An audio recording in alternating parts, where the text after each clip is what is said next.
வணக்கம். சங்கிகளின் ஆதரவாளன் கதிரேசன். நடந்து முடிஞ்ச 2026 சட்டமன்ற தேர்தலில் அதிமுக படுதோல்வி அடைஞ்சதுக்கு காரணம் முழுக்க காரணம் எடப்பாடி பழனிசாமி அவர் தான் சொல்லணும். அவருடைய தவறான செயல்பாடுகள், அவருடைய ஆணவம், யாரையும் மதிக்காத ஒரு தன்மை, அவர் எடுக்கிறது மட்டும்தான் முடிவு, அவரை மீறி யாரும் எதுவும் பேசக்கூடாது அப்படிங்கிற மாதிரி ஒரு நிலைப்பாடு, முழுக்க அதிமுக படுதோல்வியை செஞ்சதுக்கு காரணம் முழுக்க காரணம் எடப்பாடி பழனிசாமி அவர்கள் மட்டும்தான். எடப்பாடி பழனிசாமி அவர்கள் அவர் என்ன சொல்கிறாரோ அதை அப்படியே கேட்கணும். அவரை யாரும் ஏற்று பேசக்கூடாது. ஏற்று பேசினா அவர் கட்சியை விட்டு நீக்கிடுவார். கட்சியை ஆரம்பித்த எம்ஜிஆர் காலத்துலேயும் சரி, கட்சியை வழிநடத்தின ஜெயலலிதா அவர்களுடைய ஆட்சி காலத்துலேயும் சரி, கட்சியை மீறி ஒருத்தர் செயல்பட்டாங்கன்னா கட்சி பதவியிலேருந்து கொஞ்ச நாளைக்கு நீக்கி வைப்பாங்களே தவிர கட்சியை விட்டு தூக்குனதில்லை. ஜெயலலிதா காலத்துலேயும் அதுதான் நடந்தது. கட்சி பொறுப்பு மீறி செயல்படும் போது கட்சி பதவியிலேருந்து நீக்கி வைப்பாங்களே தவிர கட்சியை விட்டு நீக்க மாட்டாங்க. ஆனால் எடப்பாடி பழனிசாமி அது கொஞ்சம் வித்தியாசமாக இருந்து கட்சிக்கு எதிராக வேலை செஞ்சாங்க அப்படின்றப்ப கட்சி பதவியிலேருந்து நீக்கிறதெல்லாம் கட்சியை விட்டு தூக்கிறாரு. அது அவருடைய ஆணவ போக்கை தான் காட்டுது. இன்றைக்கி மக்கள் அதிமுகவையும் தூக்கி வீசிட்டாங்க, எடப்பாடி பழனிசாமியை தூக்கி வீசிட்டாங்க, ரெட்டலை சின்னத்துக்கு இருந்த மரியாதையும் மக்கள் தூக்கி வீசிட்டாங்க. இதுக்கு முழுக்க காரணம் எடப்பாடி பழனிசாமி அவர்களுடைய நிர்வாக திறமையின்மை அதைத்தான் காட்டுது. இன்றைக்கி ஜெயலலிதா அதாவது சசிகலா அவங்களுடைய காலில் விழுந்து முதலமைச்சர் பதவியை வாங்கின எடப்பாடி பழனிசாமி அவர்கள் சசிகலாவோட முதுகுலையே குத்தி அவங்கள கட்சியை விட்டு தூக்குனாங்க. சசிகலாவுக்கு அவர் செஞ்சது ஒரு மிகப்பெரிய துரோகமாக தான் நம்ம பார்க்குறோம். அதுக்கப்புறம் டிடிவி தினகரன் அவரையும் அப்படி தான் முதுகில் குத்தி அவரை கட்சி விட்டு தூக்குனர். அந்த சசிகலா குடும்பம்ங்கிறதே அதிமுகவில் இருக்கக்கூடாது, அவங்க கூட யார் எந்த தொடர்பு வச்சக்கூடாது, அவங்க கூட தொடர்பு வச்சாவே அவங்க கட்சி விட்டு நீக்கிடுவேன் அப்படிங்கிற கடுமையான விமர்சனங்களாக அவர் வச்சார். அதுக்கப்புறம் ஜெயலலிதாவால் சிஎம் ஆக்கப்பட்ட ஓபிஎஸ் அவர்களை கட்சியை விட்டு தூக்குனார். என்ன காரணத்துக்காக தூக்குனார்? அவர்கிட்ட அதான் எடப்பாடி பழனிசாமிகிட்ட யாரும் எதுவும் கேட்கக்கூடாது. எடப்பாடி பழனிசாமி அவர்கள் என்ன சொன்னாலும் சரின்னு தலையாட்டினா கூட வச்சுக்குவார், இல்லைன்னா கட்சியை விட்டு கட்சியில் ரெஸ்பாண்ட் பண்ண மாட்டார், கட்சி விட்டு நிரந்தரமாகவே தூக்கிடுவார். திரு செங்கோட்டையன் அவர்கள் எம்ஜிஆர் காலத்துலேருந்து இருக்கிறாரு. எடப்பாடி பழனிசாமிக்கு முன்னாடியே அவர் தலைவராக மக்கள் மத்தியில் அறிமுகமாகப்பட்டவர். ஜெயலலிதா காலத்துலேயும் சிறப்பாக செயல்பட்டவர். அப்படிப்பட்ட ஒரு ஆளுமை மிக்க தலைவரையும் கட்சியை விட்டு அவர் தூக்கினார். இது அவர் இது எடப்பாடி பழனிசாமி அவர்கள் செஞ்ச மிகப்பெரிய தவறு. ஆளுமை மிக்க தலைவர்களை கூட இவர் கட்சியை விட்டு நீக்கிறது இவருடைய ஆணவத்தையும் இவருடைய உச்சபட்ச அதிகாரத்தையும் காட்டுது.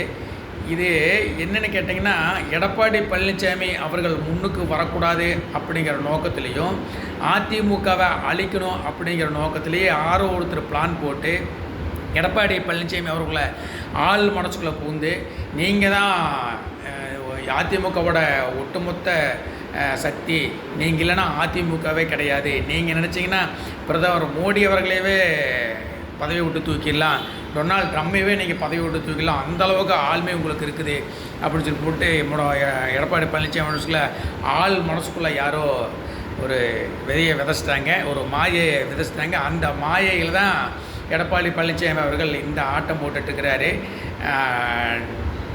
முழுக்க இந்த எடப்பாடி பழனிசாமி ஏற்கனவே கட்சி இப்போ 2ஆம் மூணாக உடஞ்சி போச்சு. இப்போ பார்த்திங்கன்னா இப்போ இந்த தேர்தலுக்கு அப்புறம் 4 கூட எடப்பாடி அதிமுக உடஞ்சி போச்சு.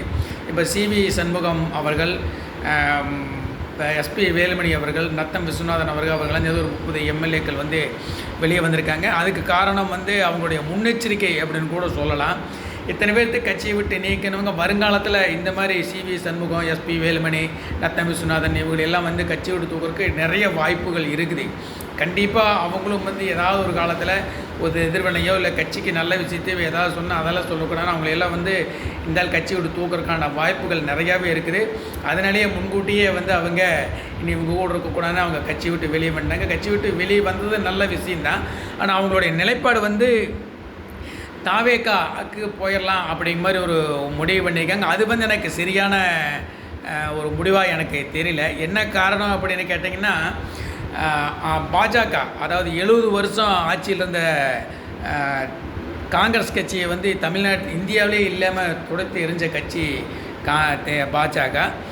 15 வருஷமாக ஆட்சியில் இருந்த திரிணாமுல் காங்கிரஸ், மம்தா தான் மேற்கு வங்கம் தான் மம்தா அப்படிங்கிற நிலைமையில் இருந்த ஆட்சி வேணுன மம்தா பானர்ஜியை தொடச்சி எறிஞ்ச கட்சி பாஜக. பாஜகவுடைய பார்வை இன்னும் வந்து தமிழ்நாடு பக்கம் திரும்பலை. அதாவது அமித்ஷா, மோடி அவர்களுடைய பார்வை வந்து இன்னும் தமிழ்நாடு பக்கம் திரும்பலை. அதனால தான் இன்னும் திராவிட கட்சிகள்லாம் வந்து இன்னும் ஆட்டம் போட்டுருக்காங்க. முந்தனத்து கட்சி ஆரம்பித்தவங்க கூட பெருசாக நாங்கள் தான் தமிழ்நாடு அப்படிங்கிற மாதிரிலாம் ஆட்டம் போட்டிருக்காங்க. என்றைக்கு பாஜக அதாவது மோடி, அமித்ஷாவோட பார்வை தமிழ்நாடு பக்கம் திரும்புன்னு தெரியல. மோடி, அமித்ஷாவோட பார்வை தமிழ்நாடு பக்கம் திரும்பும்போது திராவிட கட்சிகளும் சரி, நேற்று கட்சி ஆரம்பித்தவங்க சரி தவிடுபொடி ஆயிடுவாங்க. ஏன்னா நான் இந்து அமைப்புகள் வந்து கொஞ்ச நாளாக வேலை செஞ்சுட்டு இருந்திருக்கேன். இந்து அமைப்பு சகோதரர்களுடைய வேலை வந்து எவ்வளோ பெரிய பலம் மிகுந்த கட்சியாக இருந்தாலும் அவங்களுடைய வேலைக்கு முன்னாடி அந்த கட்சியில் வேலை செய்யாது. ஏன்னா வந்து அவங்க அதாவது இந்து அமைப்பை சேர்ந்தவங்க வந்து சங்கிகள் வந்து பணத்துக்காகவோ பதவிக்காக வேலை செய்கிறவங்கள, நாட்டினுடைய நலனுக்காக பாடுபடுறவங்க. நாடு முன்னேறணும், உலகின் குருவாக பாரதம் ஆகினும், அகண்ட பாரதம் உருவாகணும் அப்படிங்கிற ஒரே நோக்கத்தோடு வேலை செய்கிறவங்க தான் அந்த சங்கி கூட்டம். அதனால் எவ்வளோ பெரிய பணம் படைத்த கட்சியாக இருந்தாலும் சங்கி கூட்டத்துக்கு முன்னாடி இது வேலை செய்ய முடியாது, அவங்க பக்கத்தில் நெருங்கவே முடியாது. திரு அமித்ஷா அவர்களுடைய பார்வையும் மோடிஜி அவர்களுடைய பார்வையும் இன்னும் தமிழ்நாட்டு பக்கம் திரும்பலை. கூடி சீக்கிரம் அவர்களுடைய பார்வை தமிழ்நாட்டு பக்கம் திரும்பும். அன்னைக்கு இங்கே இருக்கிற கட்சியெல்லாம் காணாமல் போயிடும். அதனால் சிவி சண்முகம், எஸ்பி வேலுமணி அவர்கள், நத்தம் விஸ்வநாதன் அவர்கள், அவரோடு சேர்ந்து 30 எம்எல்கள் வந்திருக்காங்க. அவங்களுடைய பதவியை காப்பாற்றிக்கணும், அவங்களுடைய கௌரவத்தை காப்பாற்றிக்கணும்.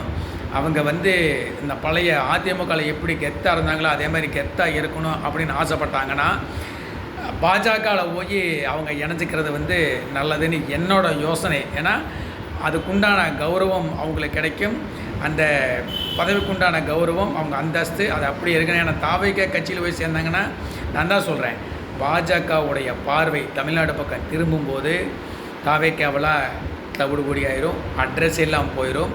அந்த அளவுக்கு இருக்கும் அவங்களுடைய வேலை.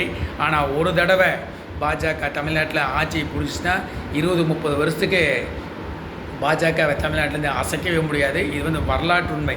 இந்தியா முழுவதுமே வந்து அவங்க ஆட்சி செய்கிற மாநிலத்தில் ஒரு தடவை ஆட்சிக்கு வந்துட்டாங்கன்னா தொடர்ந்து அவங்க தான் ஆட்சியில் இருக்காங்க.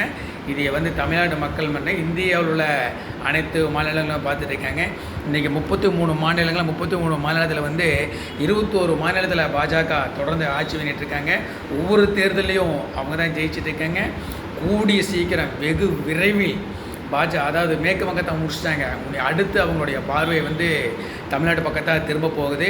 இன்றைக்கி அதாவது 2026 சட்டமன்ற தேர்தலில் அதிமுக எந்த அளவுக்கு தோல்வியை சந்திச்சதோ 2029 பாராளுமன்ற தேர்தலில் அதை விட மிக மோசமான தோல்வியை தான் அதிமுக சந்திக்க போகுது. அதுக்கு முழுக்க காரணம் மறுபடியும் காரணமாக இருக்க போகிற எடப்பாடி பழனிசாமி தான்.